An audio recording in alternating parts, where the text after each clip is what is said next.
பொறியியல் பட்டப்படிப்பிற்கான cut off மதிப்பெண்கள் இந்த ஆண்டு மேலும் குறையக்கூடும் என எதிர்பார்க்கப்படுகிறது.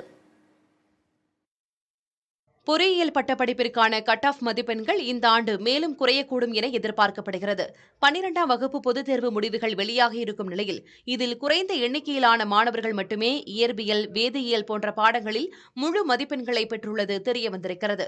கடந்த ஆண்டு 812 நபர்கள் இயற்பியல் பாடத்தில் முழு மதிப்பெண்கள் பெற்ற நிலையில் இந்த ஆண்டு அந்த எண்ணிக்கை 633ஆக குறைந்திருக்கிறது.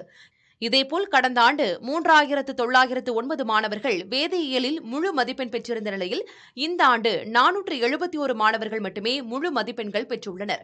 இதன் காரணமாக இந்த ஆண்டு பொறியியல் பட்டப்படிப்பிற்கான கட் ஆஃப் மதிப்பெண் குறையக்கூடும் என கூறப்படுகிறது. இது ஒருபுறம் இருக்க, பொறியியல் கல்லூரிகளில் கூடுதலாக 8000 இடங்கள் உருவாக்கப்பட்டுள்ளதால் கட் ஆஃப் மதிப்பெண்கள் மேலும் குறையும் என எதிர்பார்க்கப்படுகிறது.